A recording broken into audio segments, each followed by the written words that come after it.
Bueno, la primera siempre es más difícil. ¿Alguien quiere opinar qué entiende por gobierno del dato? Venga, que voy yo. Venga, Chema, te oímos. Yo no es que sea un experto de datos, pero después de ver la presentación anterior, yo creo que ha quedado muy claro. Y entiendo por gobierno del dato la estructura que tienes que montar en la empresa para realmente poder gestionar los datos, pero no desde el punto de vista de tecnología, sino desde el punto de vista también de su capacidad para influir en el negocio. Bien, yo no opino, simplemente voy dando paso. Alberto. Sí, si queréis hablo Venga. yo. Sí, es lo que comentas tú, Chema. Yo me he dedicado a esto muchos años, ahora ya soy freelance, pero fui el responsable en Telefónica de la definición de la plataforma de Big Data y Gobierno del Dato. Y es un poco eso, es no solo la organización, sino también la definición, implantación de políticas, de procedimientos que al final te hagan la gestión del dato a lo largo de su ciclo de vida de una forma más eficiente. Entonces, al final involucra tres palancas principales: organización, como has comentado, tecnología también, en el sentido de tener una arquitectura única donde puedas volcar todos los datos y tener una vista única de la verdad, o que se llama por ahí de 360 grados, y procesos para definir pues cualquier cosa que vayas a decidir en un comité, ¿no? Pues cómo se selecciona o se hace una solicitud de un dataset determinado, etcétera. Entonces, es un poco el compendio de estas tres cosas. Perfecto.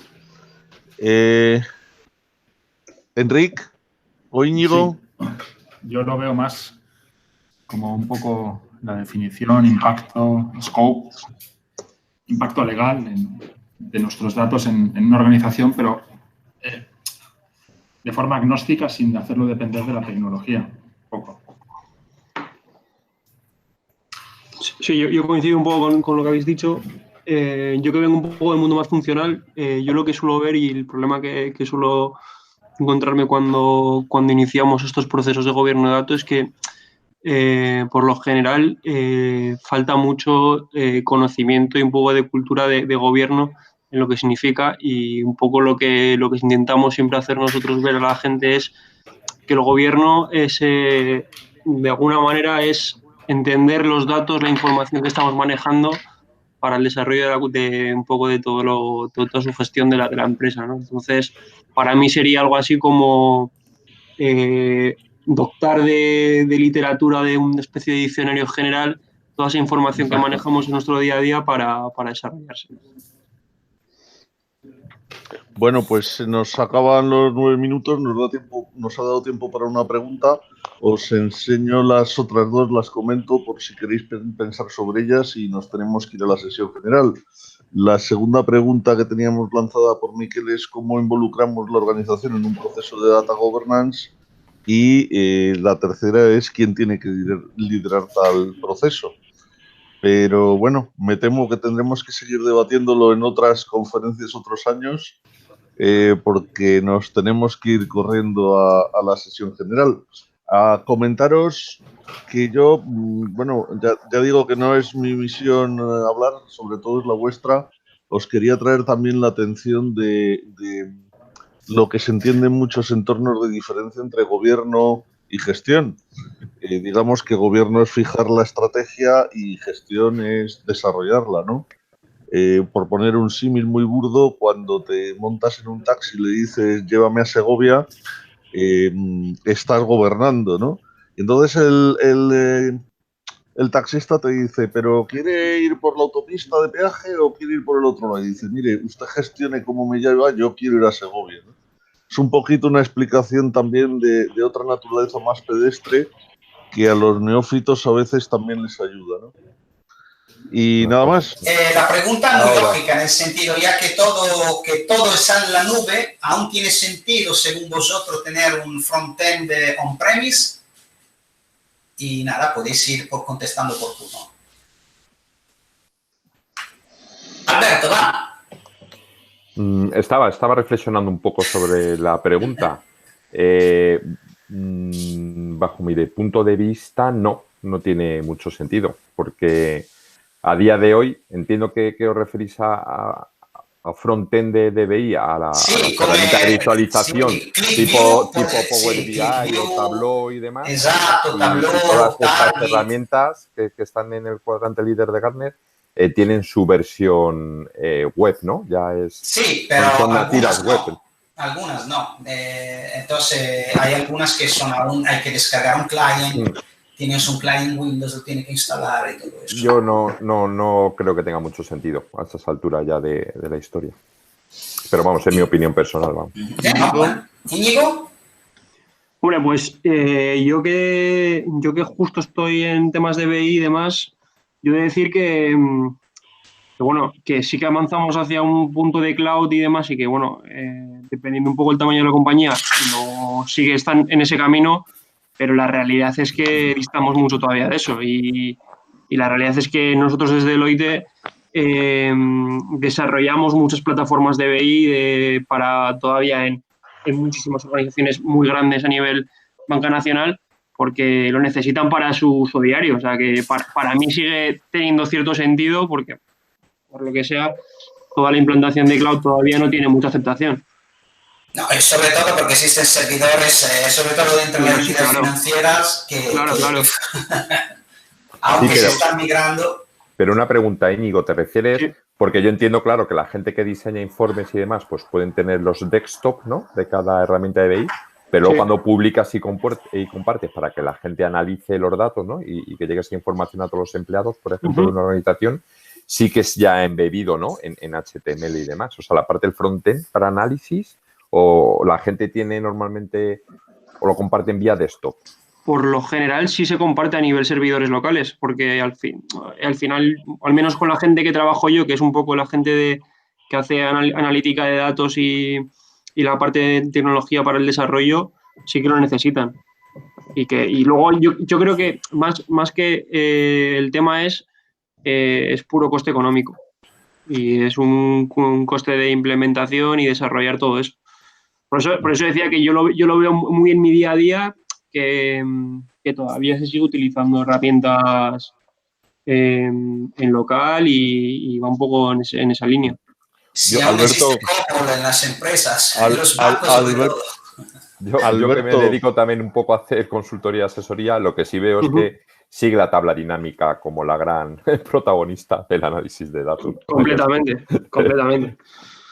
Sí. Bueno, la realidad es que hay muchas empresas que no han dado el salto a la nube, nos pase lo que nos pase. Entonces, los que no lo han hecho, ¿cómo no van a tener on-premise lo que tienen?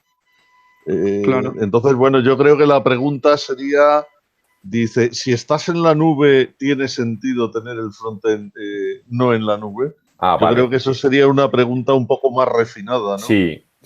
Porque, claro, tiene sentido, pues, efectivamente. Se conecta con la pregunta siguiente que pone aquí, ¿no? Ahí estamos.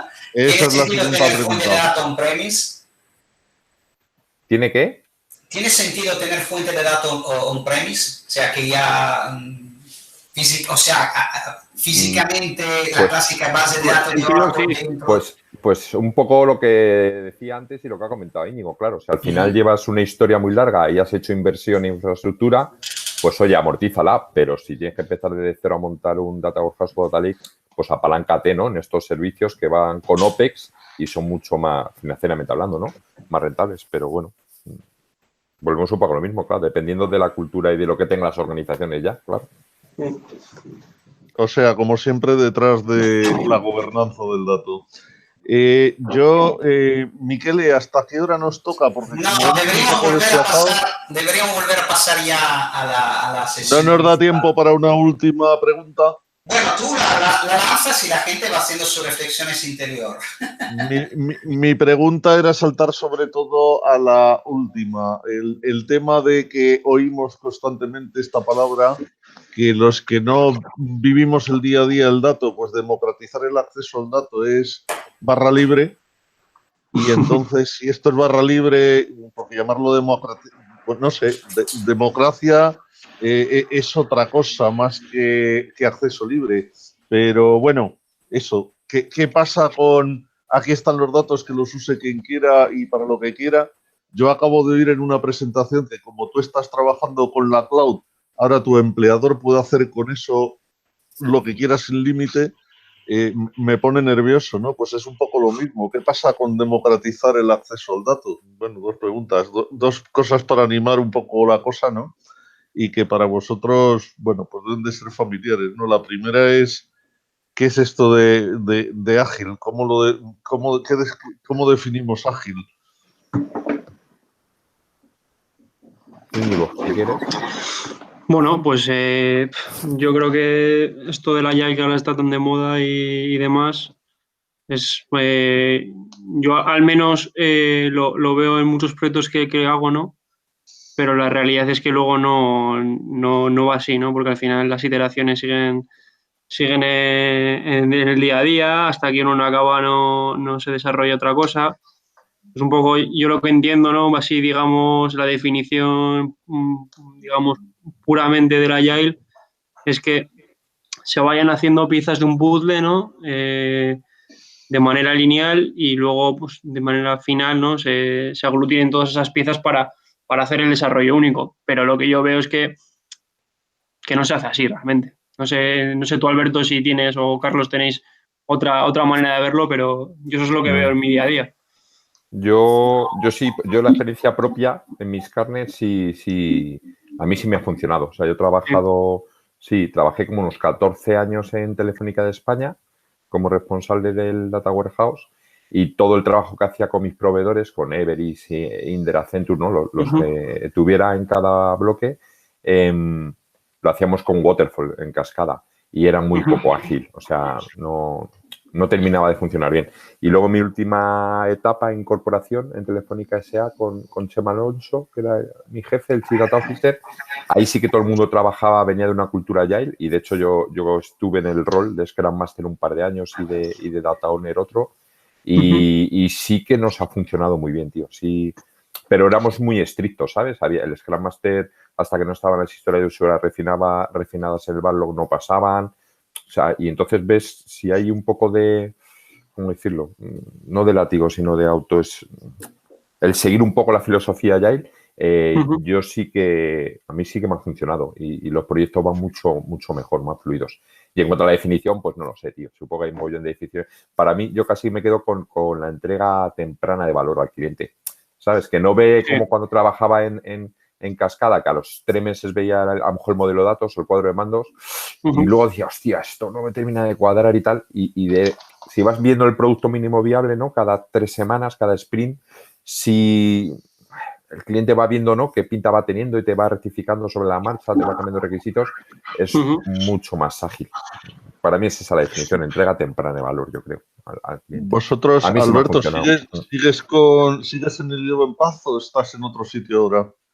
No, en 2017 me cogí un programa de estos de vinculación y estoy como asesor independiente. Y sobre todo es que me dedico mucho al tema de formación. Soy director académico en la Escuela de Organización Industrial.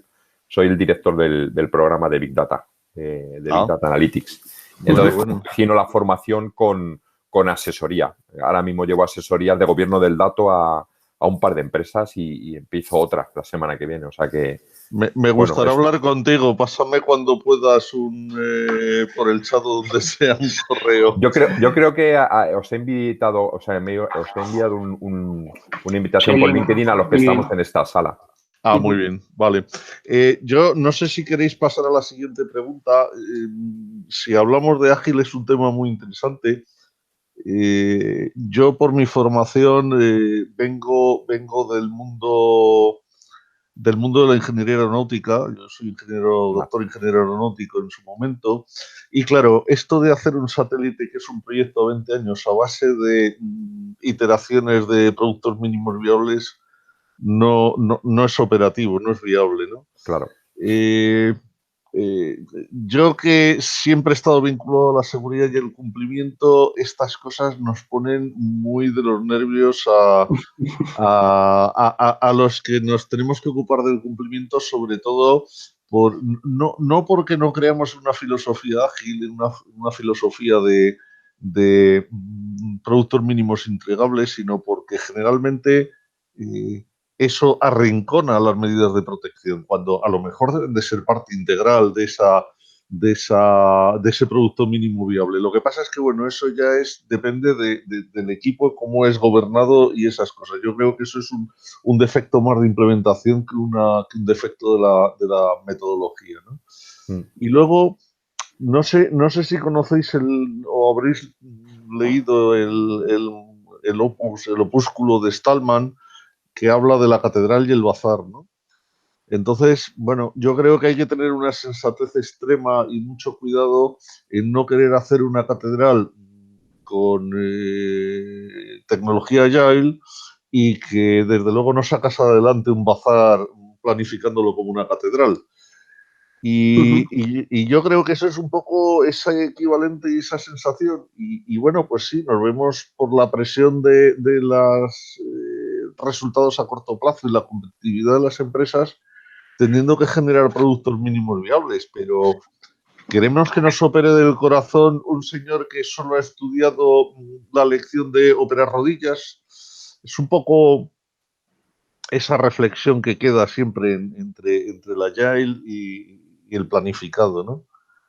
Hombre, recuerdo... es que hay proyectos en los que no tiene ningún sentido. O sea, yo cuento mi experiencia de que a mí me ha funcionado porque estoy convencido que en cualquier proyecto relacionado con software o datos es que tiene mucho sentido, ¿no? Por la idiosincrasia del propio proyecto.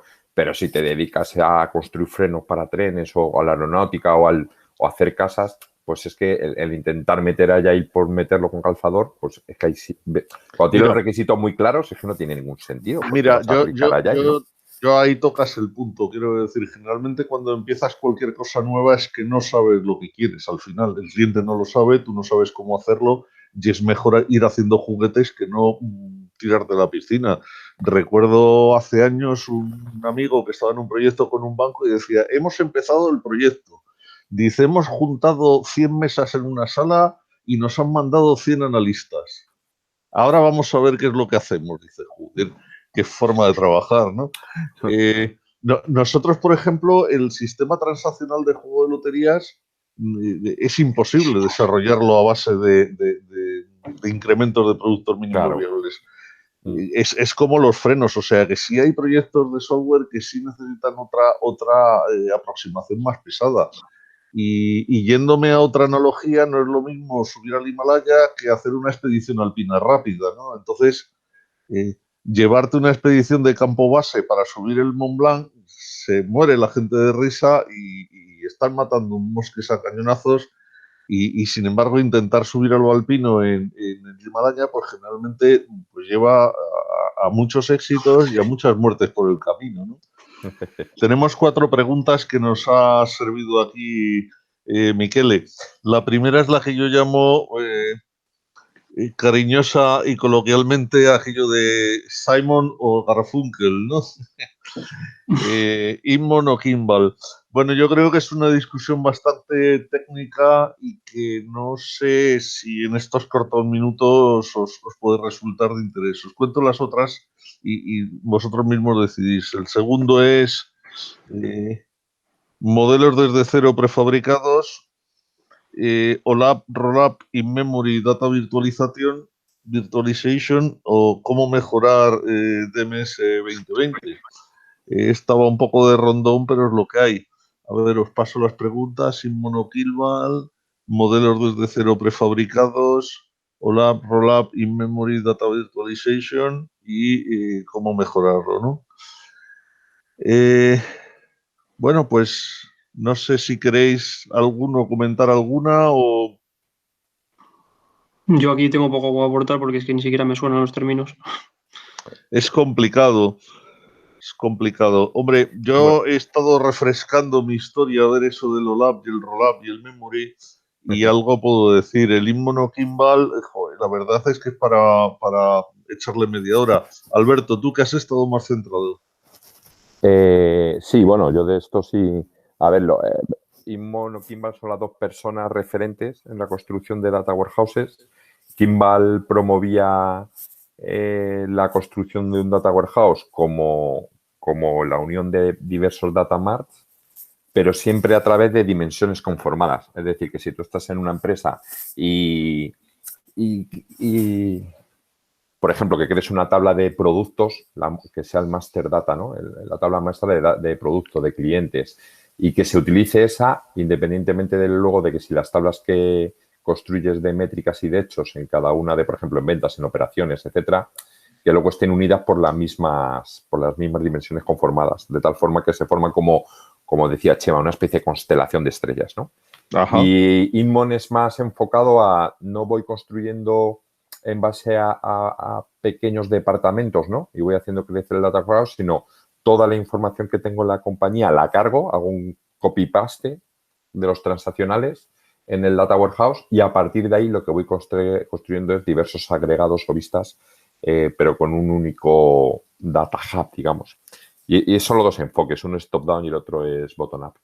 Y en cuanto al resto de preguntas, es que ya no me acuerdo lo que has puesto, pero... Bueno, no básicamente entiendo... el modelado de datos, elegir uno u otro, pues bueno, es que depende un poco. Si eres una empresa con muy pocos recursos, pues te vas al área de ventas, construyes el data mart rollo Kimball y te ganas el derecho a seguir, que boca a boca funcione, que las otras áreas quieran y te doten de presupuesto, ¿no? Y el otro es un poco más como, oye, hay pasta para hacer una especie de roadmap a largo plazo, que es como hicimos en Telefónica, y metimos en planificación la carga y nosotros utilizamos el enfoque Inmon. Pero bueno, que son... Pues, el enfoque Inmon es un enfoque más catedral que Bazar, o sea, más ágil. Sí. Y Kimball es un poco más ágil de vamos a hacer algo y vamos a ir avanzando y ganando terreno y ya lo mejoraremos. Sí, lo que pasa que el Kimball, por ejemplo, empiezas a construir el data mart de operaciones y te tiras 3 meses y la gente de ventas y el resto de áreas están paradas, ¿no? Porque no tienes recursos para ir uno a uno. Es cuando ya te digo, tienes poco presupuesto o quieres convencer a la dirección de que, ¿no? Al comité de dirección de una empresa que esto de convertirte en una data driven en base, ¿no? a la construcción informacional tiene sentido y escoges como un piloto, ¿no? Como un POC. Es una POC, ya. Básicamente. Y otra pregunta que te hago al hilo de esto. A mí siempre me ha parecido un poco sorpresivo. Quiero decir que realmente, por más que leo, no me acabo de aclarar esto del concepto del data lake y el no sé qué y el master data management. Quiero decir, lo lógico no sería, en vez de hacer estas aproximaciones diversas, el construir un master data y que todo el mundo utilice solo eso. Eso no sé si es un Inmon. No, Quiero decir, porque conceptos es que luego hay diferentes. muchos data warehouses, no hay solo uno, ¿no? Bueno, la idea es que hubiera solo uno. De hecho, lo que se intenta es conseguir el EDW, el Enterprise Data Warehouse, una única fuente, ¿sabes? Ya. Esa es la idea. Y entonces, bueno, luego la gestión de los datos maestros se puede hacer en cualquier lado. O sea, tú puedes cargar información de los clientes que tengas repartido por un montón de operacionales, integras esa información en el Data Warehouse, creas una tabla única de clientes y ya lo utilizas para analítica o incluso dejas solo operacionales que vayan a buscar en la información y se convierten en el master data, es el centro neurálgico. Pero hay muchas aproximaciones.